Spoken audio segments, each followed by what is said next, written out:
ఓం అజ్ఞానతిమిరాంధస్య జ్ఞానాంజనశలాకయా చక్షురున్మిలితం येन తస్మై శ్రీగురవే నమః. నమ ఓం విష్ణుపదాయ కృష్ణపృష్ఠాయ భూతలే శ్రీమతే భక్తివేదాంత స్వామినితి నామనే. నమస్తే సారస్వతీ దేవే గౌరవాణి ప్రచారణే నిర్విశేష శూన్యవాది పాశ్చాత్య దేశతారిణి.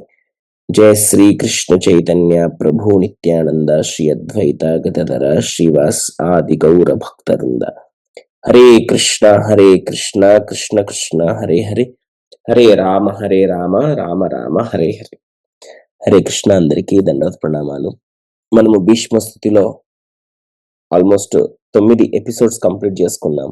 దాదాపుగా 5 గంటలు ఇంట్రడక్షన్ చూసాము. ఈరోజు ఇప్పటి వరకు భీష్ముడి ఇంట్రడక్షన్ చూసాము, భీష్ముడి యొక్క పాత్ర ఏంటనేది. ఇప్పుడు భీష్మ స్థుతికి ఇంట్రడక్షన్ చూస్తున్నాం ఈరోజు. సో ఈరోజు మనము భీష్మ స్థుతి ఏ విధంగా మొదలవుతుంది, అది ఎక్కడ ఉంది అనేది తెలుసుకుంటాం. సో నిన్న చెప్పుకున్న విధంగా కురుక్షేత్ర యుద్ధం అయిపోయింది, భీష్ముడు కింద పడిపోయాడు. సో యుద్ధం అయిపోయింది. చివరిగా 18వ రోజు దుర్యోధనుడు కూడా చనిపోయాడు. అక్కడ కొంతమంది మాత్రమే కౌరవ సైన్యంలో మిగిలారు. దాంట్లో మెయిన్ ఎవరు అంటే అశ్వత్థామ అనే ఒక ఆయన మిగిలిపోయాడు. ఎవరు అశ్వత్థామ? ద్రోణాచార్యుని యొక్క పుత్రుడు. ఈ అశ్వత్థామ మిగిలిపోయాడు.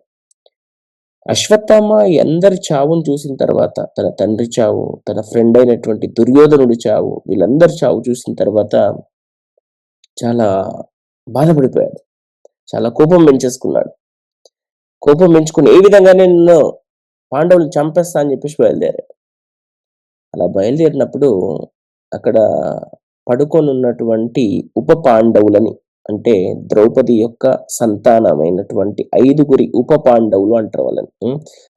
అర్జునుడికి, యుధిష్ఠిరుడికి, నకులుడు, సహదేవుడు, భీముడు, వీళ్ళందరికీ ఒక్కొక్కళ్ళకు ఒక్కొక్క సంతానం ఉంది ద్రౌపదితో. సో అటువంటి 5 పాండవులు, ఉప పాండవులని అశ్వత్థామ చంపేస్తాడు. అప్పుడు ఇది తెలిసినటువంటి పాండవులు, ద్రౌపది చాలా బాధపడిపోతారు. అయ్యో, అంత చిన్న పిల్లలు, అది నిద్రలో చంపేశారు వాళ్ళని అని చెప్పేసి చాలా చాలా బాధపడిపోతారు. వెంటనే కోపంతో అర్జునుడు అశ్వత్థామని అటాక్ చేస్తాడు. అశ్వత్థామని అటాక్ చేస్తే అశ్వత్థామ ఏం చేయాలో తెలియక తన బ్రహ్మాస్త్రాన్ని వదిలేశాడు. కానీ ఇక్కడ ప్రాబ్లం ఏంటంటే అశ్వత్థామకి బ్రహ్మాస్త్రం ఎలా వదలాలో తెలుసు, కానీ ఎలా దానికి వెనక్కి తీయాలో తెలియదు. సో వెంటనే అర్జునుడు కూడా దానికి బ్రహ్మాస్త్రాన్ని వదలగలడు. కానీ 2 బ్రహ్మాస్త్రాలు ఢీకొంటే గనక మొత్తం ప్రళయం వచ్చేస్తుంది.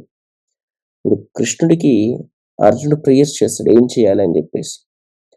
సో వెంటనే కృష్ణుడు ఏం చెప్తాడంటే, నీ వజ్రాయుధంతో దాన్ని ఆపేసేయి అని చెప్పేసి, నీ ఆయుధంతో ఆపేయమని చెప్పేస్తాడు. ఫైనల్ గా అర్జునుడు అశ్వత్థామని అరెస్ట్ చేస్తాడు. అరెస్ట్ చేయగానే ద్రౌపది దగ్గర తీసుకెళ్తాడు. ద్రౌపది దగ్గర తీసుకెళ్ళగానే ద్రౌపది ఆల్రెడీ అందరికన్నా ఎక్కువ బాధలు ఎవరున్నారు అంటే ద్రౌపది. ఎందుకంటే ఫస్ట్ మాతృమూర్తి. తండ్రి కూడా బాధపడతాడు, తండ్రి బాధపడ్డాడు అని కాదు, కానీ తల్లికి ఉన్నటువంటి శోకం అనేది ఎవరు ఎక్స్ప్లెయిన్ చేయలేనిది. ఒక తల్లికి ఎంత బాధ ఉంటుంది తన సంతానం గనక తన కళ్ళ ముంగట పోతే. అటువంటి ద్రౌపది ఎంత మెచ్యూరిటీతో, ఎంతో గొప్ప హృదయంతో అశ్వత్థామని వదిలేయండి పర్వాలేదు అన్నారు. ఎందుకో తెలుసా? ఒక రీజన్ ఏంటంటే అశ్వత్థామ ఒక బ్రాహ్మణ పుత్రుడు. ద్రోణుడు బ్రాహ్మణుడు. అఫ్ కోర్స్ ఆయన విలువిద్య నేర్పించాడు, అన్ని ఆర్చరీ స్కిల్స్ ఆయనకున్నాయి, కానీ ఆయన బ్రాహ్మణుడు. సో ఈ బ్రాహ్మణపుత్రుడిని చంపడం మంచిది కాదు అని ఒక రీజన్. దానికన్నా ఇంకొక రీజన్ ఏంటి అంటే, రెండవ రీజన్, నేను ఆల్రెడీ శోకిస్తున్నాను. ఎందుకు? నా 5 పుత్రులు చనిపోయారు. ఇదే శోకము అశ్వత్థామ తల్లి అయినటువంటి కృపి కూడా అనుభవించడం నాకు ఇష్టం లేదు. తను ఒక తల్లే. అశ్వత్థామ ఎంత దుర్మార్గుడైనా చివరికి ఒక తల్లికి పుత్రుడు. అటువంటి కృపి ఎంత శోకిస్తుంది ఒకవేళ అశ్వత్థామ చనిపోతే. చిన్నప్పుడు ఎంతో కష్టంతో పెంచింది కృపి అశ్వత్థామని. తాపడానికి పాలు లేకపోతే గోధుమ పిండిలో నీళ్లు కలిపి మరీ ఇచ్చేది అశ్వత్థామకి. అంత పేదరికంలో ఉండేవాళ్ళు. వాళ్ళకు లైఫ్‌నిచ్చింది భీష్మదేవుడు. భీష్మదేవుడు వచ్చి మా మనుమలైనటువంటి పాండవులకి, కౌరవులకి విద్య నేర్పించు అని చెప్పేసి ద్రోణాచార్యునికి ఒక ఎంప్లాయ్‌మెంట్ ఇచ్చాడు భీష్ముడు. అంత గొప్ప హృదయంతో ద్రౌపది అశ్వత్థామని వదిలేయండి అని చెప్పింది. కానీ కృష్ణుడు మాత్రం ఏమన్నాడు? చంపేయాలి అని చెప్పాడు అశ్వత్థామని. కానీ ద్రౌపది యొక్క వర్షన్ విన్న తర్వాత ఏంటేంటి, ఒకటి బ్రాహ్మణ పుత్రుడు, రెండోది కృపి అనే తల్లి శోకించకూడదు నాలాగా అని చెప్పేసి హృదయం కరిగిపోయి కృష్ణుడు ఏమనలేకపోయాడు ఇంకా. అప్పుడు వెంటనే అర్జునుడు, భీముడు కలిసి ఏం చేశారంటే అశ్వత్థామ గుండు గీసి పంపించేశారు. గుండు గీసి పంపించేశారు. అశ్వత్థామకి అంతకన్నా గొప్ప ఇన్సల్ట్ ఇంకోటి లేదు. అది అయిపోయిన తర్వాత పాండవులు అందరూ కలిసి యుద్ధంలో చనిపోయిన అందరి కోసం తర్పణాలు అర్పించి గంగా నదిలో స్నానం చేయడానికి వెళ్ళారు. ఎంత ఎంత బాధతో ఉన్నారంటే పాండవులందరూ, వాళ్ళకు రాజ్యం వచ్చింది అనే సంతోషం కన్నా ఎంతో మంది మా కోసం ప్రాణాలు పోయాయని చెప్పేసి ఎంతో బాధపడుతున్నారు. జస్ట్ ఇమాజిన్, ఆ సిచ్యువేషన్ ఇమాజిన్ చేసుకుంటేనే అసలు ఎంత బాధ అనిపిస్తుంది. ఎంతమంది చనిపోయారు అసలు అక్కడ. సో వీళ్ళు చాలా బాధపడుతుంది. ఎస్పెషల్లీ యుధిష్ఠిర మహారాజు ఎంతో శోకిస్తున్నాడు. అయ్యో, నేను రాజును అవ్వడం పక్కన పెడితే అసలు ఎంతమంది చనిపోయారు. తర్వాత ఇలా వచ్చిన తర్వాత కృష్ణుడు ద్వారక్కి వెళ్ళిపోతున్నాడు. ఇంకా హస్తినాపురం నుంచి ద్వారక్కు వెళ్ళిపోదామని సిద్ధమవుతున్నాడు కృష్ణుడు. ఇలా కృష్ణుడు సిద్ధమవుతుండగా అందరూ ఎంతో బాధతో కృష్ణుని పంపిస్తున్నారు. అప్పుడే వెంటనే ఒక ఏడుపు శబ్దం వినిపించింది. ఆ ఏడుపు ఎవరంటే ఉత్తర ఎవరి కుమార్తె? విరాట రాజు యొక్క కుమార్తె. ఎవరి భార్య? సో అభిమన్యుడి భార్య. సో అభిమన్యుడి భార్య అయినటువంటి ఉత్తర పరిగెత్తుకుంటూ వచ్చి కృష్ణుణ్ణి వేడుకుంది. ఓ కృష్ణ, నన్ను కాపాడు, పాహి పాహి మహాయోగిన్ అని చెప్పేసి పరిగెత్తుకుంటూ ఉత్తర వచ్చింది రథం దగ్గరికి. ఏమైంది అని అడగగానే, నా పైకి అశ్వత్థామ బ్రహ్మాస్త్రాన్ని వదిలాడు. ఎందుకంటే ఏ ఒక్క సంతానం కూడా పాండవ సైన్యంలో ఉండకూడదని చెప్పేసి అశ్వత్థామ ఆ ఉన్న ఒక పిండాన్ని కూడా చంపేద్దామని చెప్పేసి బ్రహ్మాస్త్రాన్ని ఉత్తర వైపు వదిలాడు. ఉత్తర ఆ టైంకి ప్రెగ్నెంట్. అభిమన్యు చనిపోయాడు ఆల్రెడీ. ఉత్తర ఆ టైంకి ప్రెగ్నెంట్. అప్పుడు వెంటనే కృష్ణుడు తన దివ్య శక్తితో లోపల ఉన్న పిండాన్ని కాపాడాడు. పిండం ఎవరు అంటే పరీక్షిత్ మహారాజు. పేరెందుకు వచ్చింది పరీక్షిత్ మహారాజు కంటే, లోపల ఒక చిన్న తంబు సైజులో కృష్ణుడు ఉత్తర గర్భంలోకి వెళ్ళి ఆ పరీక్షితుని రక్షించాడు. అంత గొప్ప అందాన్ని చూసిన పరీక్షితు బయటకు వచ్చిన తర్వాత కూడా పరీక్షిస్తున్నాడంట. ఎక్కడున్నాడు ఈయన, నాకు లోపల వచ్చి కాపాడాడు కదా, ఆయన ఎక్కడున్నాడు అని వెతుకుతూ ఉన్నాడంట. అలా పరీక్షిస్తున్నాడంట. అందుకే ఆయనకు పరీక్షిత్ అని పేరు వచ్చింది. మనమందరం కూడా పరీక్షితులం కావాలి, భగవంతుని కోసం వెతకాలి. సో ఆ విధంగా వచ్చి కాపాడాడు. మళ్ళీ వెళ్దామని సిద్ధమైతే మళ్ళీ కుంతిదేవి వచ్చి ప్రేయర్స్ ఆఫర్ చేసింది. ఏమని? కృష్ణాయ వాసుదేవాయ దేవకి నందనాయ చ నందగోప కుమారాయ గోవిందాయ నమో నమ. మనం మంగళాచరణలో పడుకుంటాం కదా ప్రతి సత్సంగంలో, అది కుంతి ప్రేయర్స్. ఓ కృష్ణాయ వాసుదేవాయ, నువ్వు వాసుదేవుని యొక్క కుమారుడివి. దేవకి నందనాయ చ, ఎవరు? దేవకి యొక్క పుత్రుడు. నందగోప కుమారాయ, నందమహారాజు పుత్రుడు. గోవిందాయ నమో నమో గోవింద, నీకు నా నమస్కారాలు. మళ్ళా నమ పంకజ నాభాయ, నమ పంకజ మాలినే, నమ పంకజ నేత్రాయ, నమస్తే పంకజాంగ్రహే. ఇంకేమంటుంది కుంతిదేవి? కృష్ణ, ఇన్ని రోజులు ఎన్నో కష్టాలు ఉన్నాయి, మాకు కష్టాలు ఉన్నప్పుడల్లా మిమ్మల్ని గుర్తు చేసుకున్నాం. ఇప్పుడు మాకు అన్ని కష్టాలు తీరిపోయినాయి నీ దయ వల్ల. ఇప్పుడు నీవు గుర్తొస్తావో రావో మాకు ఈ సుఖాల్లో పడిపోయి. భోగ ఐశ్వర్యం ఇవి రెండు ఉండకూడదు ఎప్పుడు కూడా. భోగము ఐశ్వర్యం రెండు ఉంటే భగవంతుడు గుర్తున్నాడు. అయితే కుంతిదేవి ఏమంటుంది? దయచేసి మాకు ఇంకా కష్టాలు లేవు. ఎన్ని కష్టాలు పడ్డారు ఇప్పటికి వాళ్ళు. కుంతిదేవి ఫస్ట్ పెళ్లి కాకముందు సంతానాన్ని కన్నది, కర్ణుడు సంతానం. అది ఒక పెద్ద మిస్టేక్ అక్కడ. ఎందుకంటే భర్త లేకుండా సంతానం వచ్చిందని సొసైటీ ఇబ్బంది పెడుతుంది. తర్వాత భర్తను కోల్పోయింది. తర్వాత హస్తినాపురానికొస్తే ఎవరు తనని దగ్గర తీసుకోలేదు, భీష్ముడు తప్ప. తర్వాత తన కోడలైనటువంటి ద్రౌపదికి అవమానం జరిగింది. తన బిడ్డలైనటువంటి పాండవులకి లాక్షాగృహంలో చంపేయాలని చూశారు. భీముడికి విషమిచ్చి చంపేయాలని చూశారు. ఇలా ఎన్నో ఆటంకాలు కుంతిదేవి లైఫ్‌లో. తర్వాత వనవాసము, తర్వాత అజ్ఞాతవాసము, తర్వాత కురుక్షేత్ర యుద్ధం. ఒకటా రెండా కష్టాలు? మనం మన కష్టాల గురించి మాట్లాడుకుంటాం. కుంతిదేవి కష్టాల ముంగట మన కష్టాలు ఒకళ్ళు కష్టమేనా అసలు? ఒక్కసారి ఆలోచించండి. ఒక్కసారి ఆలోచించండి. మీ మీ చిన్న వయసులోనే భర్తను కోల్పోవడము, మీ బిడ్డలకు చంపేయాలని చూడడము, మీ బిడ్డలు ఎక్కడో వనంలో ఉండడము, సరిగ్గా తిండి నిద్ర లేక, ఎవరికి దొరకకుండా అజ్ఞాతంలో ఉండడము, ఒక అమ్మాయి వేషం వేసుకొని ఎక్కడో ఉండడం, ఎవరికి దొరకకుండా, మళ్ళా ఇంటికొస్తే ఇంట్లో వాళ్ళందరూ వెలేయడము, పెద్ద రక్తపాతమైనట్టు యుద్ధం చేయడము. ఇన్నొకసారి ఆలోచించుకుంటే ఆ కష్టాలు కూడా మనం కష్టాలా అసలు? అది నథింగ్. అలాంటి కుంతిదేవి ఏమంటుంది, ఓ కృష్ణ, నువ్వు మాకు ఇంత కాపాడావు, ఇప్పటి నుంచి మాకు కష్టాలు లేకపోతే నువ్వు గుర్తురావు, దయచేసి మళ్ళీ కష్టాలు ఇవ్వు అని చెప్తుంది. మనం ఒక కష్టం దాగానే కష్టం తీశాను కోరుకుంటాం. అది భక్తి అంటే. ఒక భక్తుడికి భక్తురాలికి ఉండవలసిన మొదటి లక్షణం ఏంటంటే, భగవంతుడు సదా మన మనస్సులో ఉండాలి అని కోరుకోవాలి. కార్తీక మాసంలో మనం కూడా పాడుకుంటున్నాం కదా, సదా మనస్సులో ఎప్పుడు ఉండాలి. వరం దేవ మోక్షం న మోక్షమదింబ పచాన్యం వ్రణేహం వరేషదపిహ ఇదం తేవ పూర్ణాంత గోపాల బాలం సదా మే మనస్యాది రాష్ట్రం కిమన్యే. ఎప్పుడు కోరుకోవాలి, అది ఎప్పుడు సదా ఉండాలి మన మనస్సులో. సో ఆ విధంగా కుంతిదేవి ప్రేయర్స్ ఆఫర్ చేసింది. మళ్ళా వెళ్తుంటగా యుధిష్ఠిరుడు చాలా బాధపడుతున్నాడు. ప్రతి ఒక్కొక్కరు ఆపుతున్నారన్నమాట ఆయనకి. యుధిష్ఠిరుడు ఎంతో బాధపడుతున్నాడు. ఎందుకు బాధపడుతున్నాడు? నా వల్ల నేను రాజు కావడానికి ఇంతమంది చనిపోయారు, ఇది ఎటువంటి ధర్మమో నాకైతే అర్థం కావట్లేదు. నేను ధర్మనందనుణ్ణి, సాక్షాత్ యమధర్మరాజు పుత్రుడిని నేను. నాకు అర్థం కావట్లేదు అసలు ఈ ధర్మం ఏందో. నా ఒక్క రాజు అవ్వడానికి ఇంతమంది చచ్చిపోవాలా?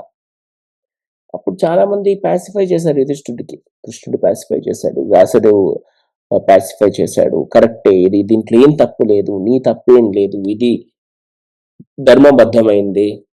ఎన్నోసార్లు ఎంతో మంది రాక్షసులు చనిపోయారు. ఇప్పుడు ఒక దుర్యోధనుడు చనిపోయాడు, ఆయనకు సపోర్ట్ చేసిన వాళ్ళు చనిపోయారు అని చెప్పేసి. ఏ విధంగా అయితే అర్జునుడు యుద్ధం చేయను అని ఎలా బాధపడ్డాడో అప్పుడు భగవంతుడు భగవద్గీత డెలివర్ చేశాడు. అదేవిధంగా ఇప్పుడు యుధిష్ఠుడు కూడా ఇంచుమించు అదే, తన అన్నైనటువంటి యుధిష్ఠుడు కూడా ఇంచుమించు అదే పని చేస్తున్నాడు ఇక్కడ. ఏమని, అసలు ఈ రాజ్యం వచ్చిన యూజ్లెస్, నాకు నేను ఏం చేయాలి రాజ్యంతో అని. అర్జునుడు అదే చెప్తున్నాడు కదా, స్టార్టింగ్ లో యుద్ధం చేసే ముందు ఏమని చెప్తున్నాడు, వీళ్ళు లేకుండా మేమేం చేయాలి రాజ్యాన్ని పాలించి, మేమేం ఎంజాయ్ చేస్తామని చెప్పేసి భగవద్గీత స్టార్టింగ్ లో చెప్తున్నాడు మొదటి అధ్యాయంలో. ఇప్పుడు యుధిష్ఠుడు భగవద్గీత అయిపోయిన తర్వాత రాజ్యం వచ్చిన తర్వాత మళ్ళీ అదే చెప్తున్నాడు. ఏమని, అయ్యో వీళ్ళందరూ లేరు, మేము మాకేం సంతోషం వీళ్ళందరూ లేకుండా అని చెప్పేసి. మళ్ళీ భగవద్గీత చెప్పాలి పాపం కృష్ణుడు. ఈయనకి తమ్ముడికి అయిపోయింది, ఇప్పుడు అన్నకి చెప్పాలి. చెప్తున్నాడు ఆల్రెడీ ఆయన యుధిష్ఠిర, దీంట్లో ఎటువంటి తప్పు లేదు, ఇది ఇది ధర్మబద్ధమైంది, స్వయంగా నా సమక్షంలో జరిగింది ఇది అని చెప్పేసి వ్యాసదేవుడు చెప్తున్నాడు, వినట్లేదు. యాక్చువల్గా భగవంతుడు కన్విన్స్ చేయలేని వ్యక్తి ఎవరైనా ఉంటారా? ఉండరు. అర్జునుడిని కన్విన్స్ చేయలేరు, అంత గొప్ప యుద్ధ రంగంలో చేశాడు. భగవంతుని ఎవరైనా కన్విన్స్ చేసే శక్తి ఉంది. కన్విన్స్ చేసే శక్తి ఏంటి? అసలు ఏ శక్తి అయినా భగవంతుడికి ఉంటుంది. ఎందుకంటే ప్రతి శక్తి భగవంతుడి నుంచే వస్తుంది. ప్రతిదీ భగవంతుని యొక్క ఆజ్ఞ లేకుండా జరగదు.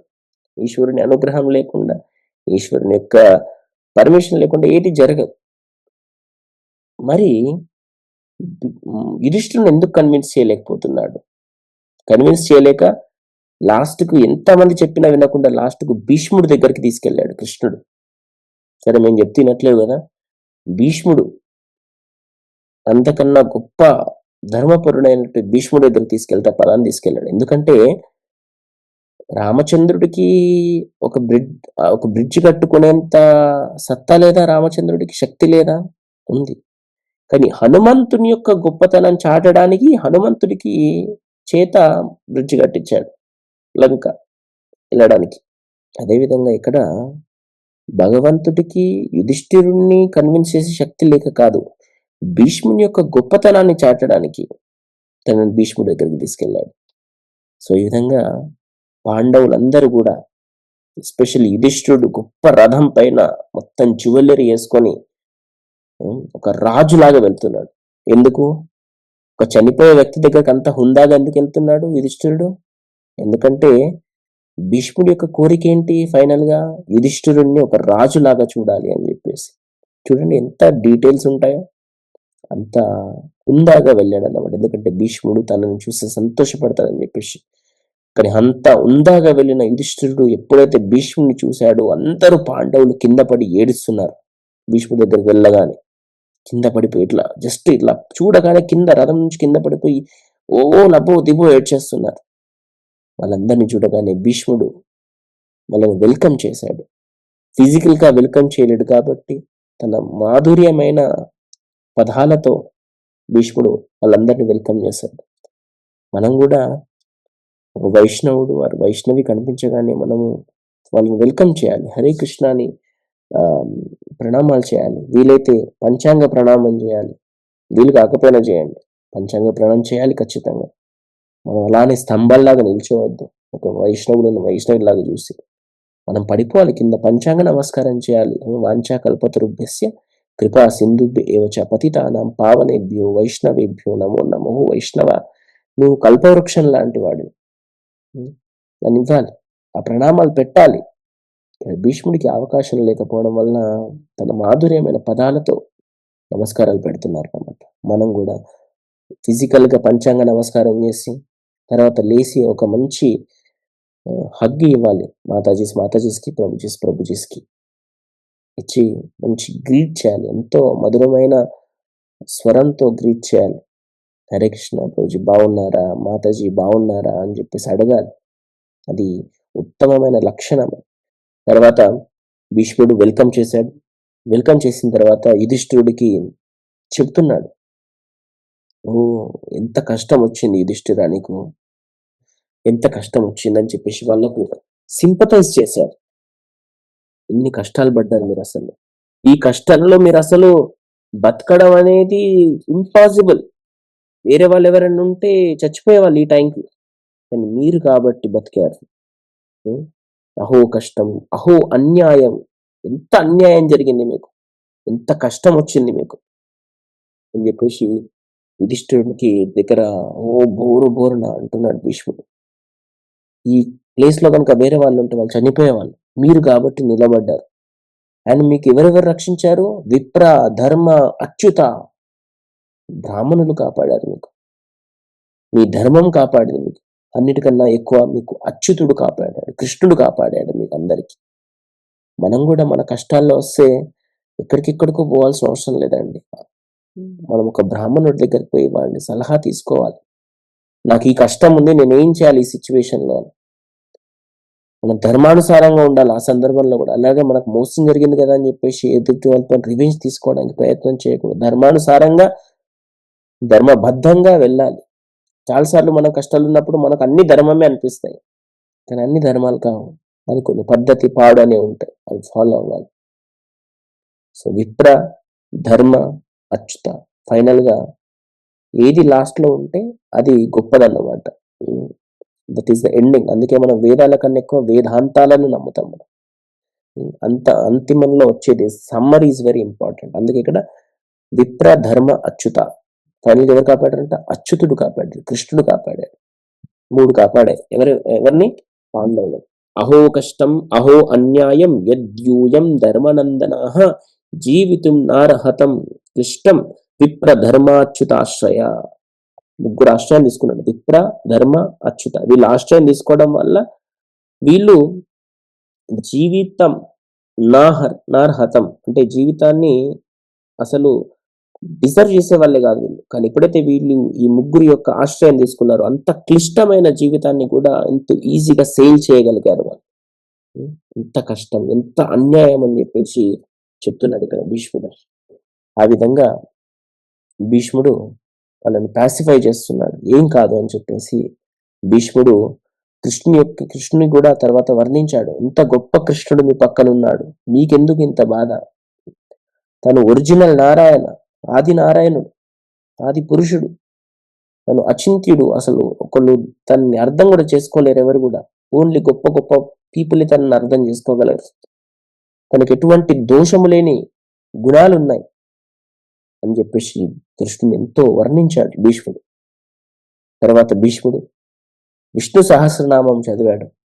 అప్పుడే మనకు విష్ణు సహస్రనామం వచ్చింది మనకు. తర్వాత యుధిష్ఠుడికి వివిధ ధర్మాలను బోధించాడు.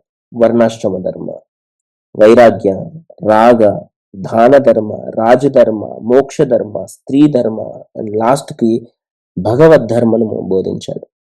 అగైన్ లాస్ట్ లో వచ్చిన ప్రతిది కూడా గొప్పది. సో భగవద్ ధర్మం ఈ అన్ని ధర్మాల కన్నా గొప్పది. భగవద్ ధర్మం అంటే ఏంటి? మనము భగవంతుని యొక్క దాసులము, మనం ఎప్పుడు కూడా భగవంతుని సేవించాలి. సో ఈ విధంగా వివిధ ధర్మాలను భీష్ముడు యుధిష్ఠుడికి బోధించాడు. ఏ సందర్భంలో?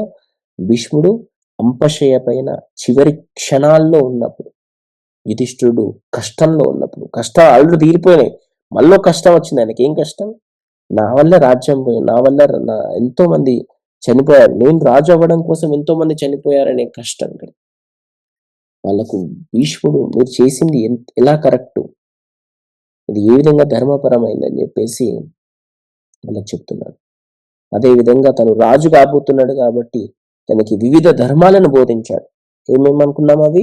వర్ణాశ్రమ ధర్మం అంటే వర్ణం అంటే ఏంది, ఆశ్రమం అంటే ఏంది, ఏ వర్ణంలో ఉన్న వాళ్ళు ఎలాంటి పనులు చేయాలి, ఏ ఆశ్రమంలో ఉన్న వాళ్ళు ఏం చేయాలి. ఎన్ని వర్ణాలు? 4 వర్ణాలు. ఏమేమి? బ్రాహ్మణ, క్షత్రియ, శూద్ర, వైశ్య.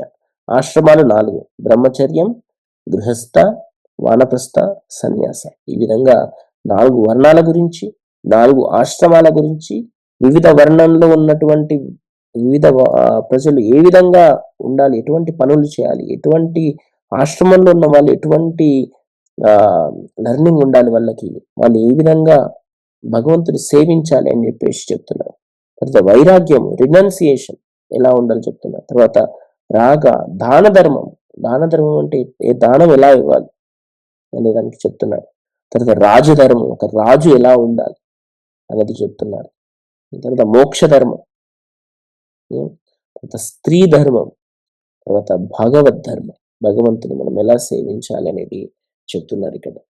10వ రోజు పడిపోగానే భీష్ముడి బాడీ మొత్తం బాణాలు పడిపోయాడు కదా, తలకు బాణాలు లేవు, తల ఇలా వంగిపోతుంది.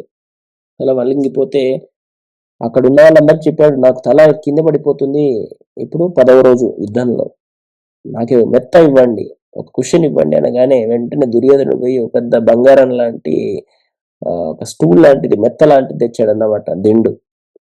అప్పుడు భీష్ముడు ఏమన్నాడు, నాకు క్షత్రియ పిల్లో కావాలన్నాడు.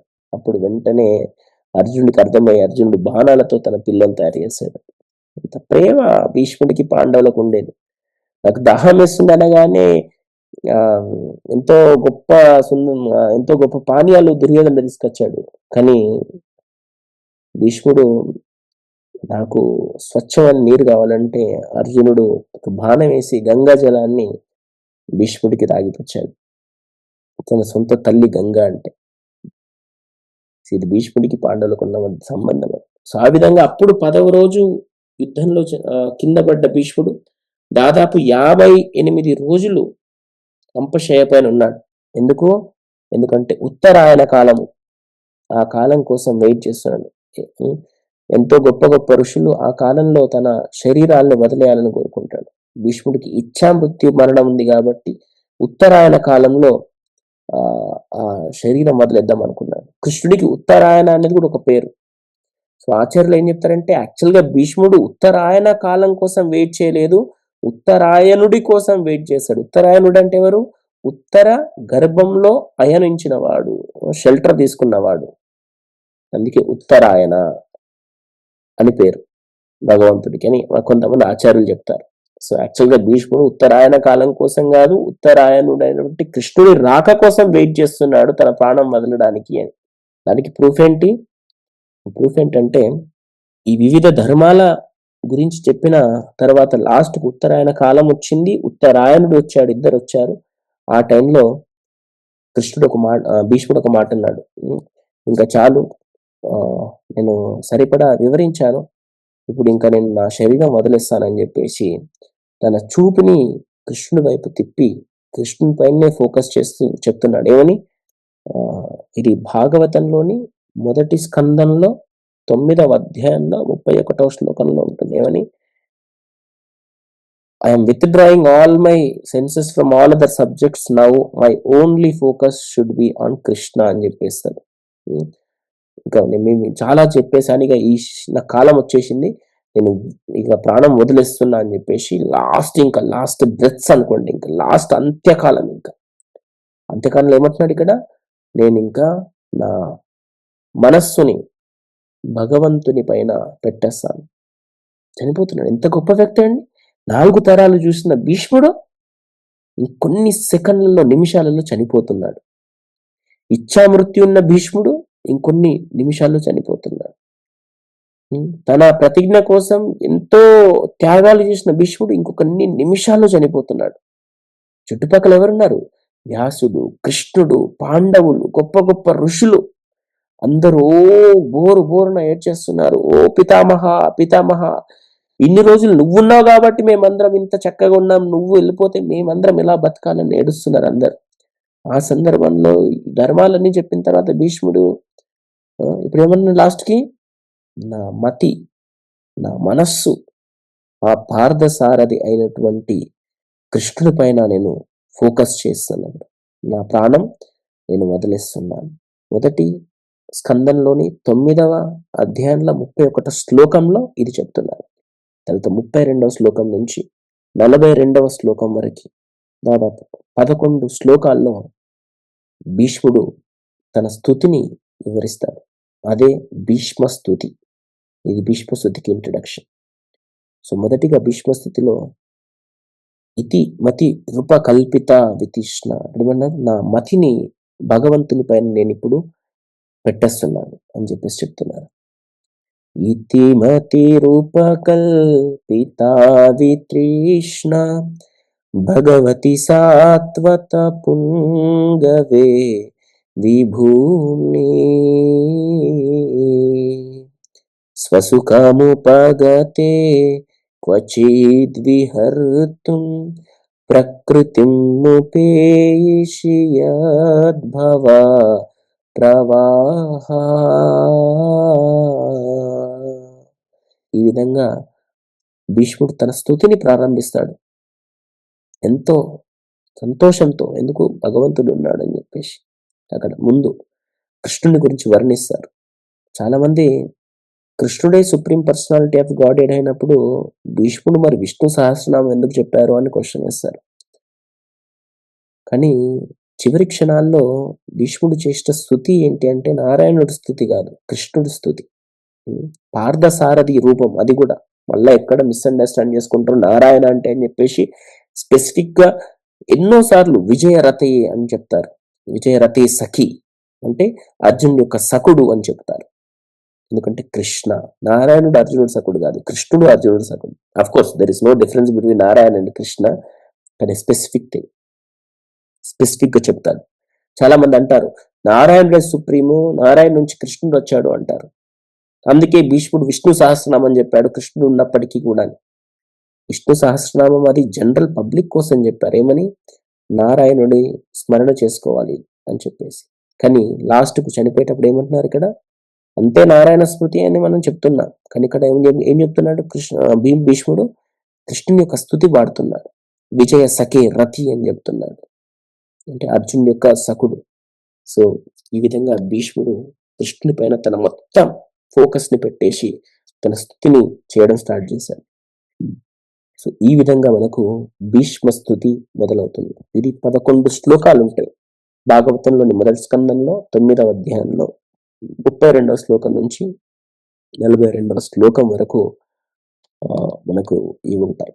సో ఈ విధంగా మనం రేపు భీష్మ స్తుతిలోని మొదటి 2 శ్లోకాలు అంటే 32, 33వ శ్లోకాలు రేపు మనము ప్రతి పదం యొక్క అర్థాన్ని డీటెయిల్డ్ గా నేర్చుకొని మీకు గుర్తుండే విధంగా, అట్లీస్ట్ చూసి చదివే విధంగా ఉండడానికి ప్రతి ఒక్క పదానికి, ప్రతి పదార్థాన్ని మనము రేపు ఎంతో చక్కగా తెలుసుకొని దాని లోపల ఉన్న భావాన్ని మనకు గొప్ప గొప్ప ఆచార్యులు ఇచ్చిన విధంగా మనం దాన్ని నేర్చుకుందాం. ఎస్పెషల్లీ మనం శ్రీల ప్రభుపాదుల వారు ఇచ్చిన భాష్యం ప్రకారం మనం డీటెయిల్గా ప్రతి పదం యొక్క అర్థానికి ప్రతి పదం యొక్క అర్థం తెలుసుకొని దాని యొక్క భావాన్ని మనము రేపు తెలుసుకుందాం. సో భీష్మస్తుతికి జై, భీష్మ పితామహకి జై, శ్రీమద్ భాగవతం కి జై, శ్రీల ప్రభుపాద్ కి జై.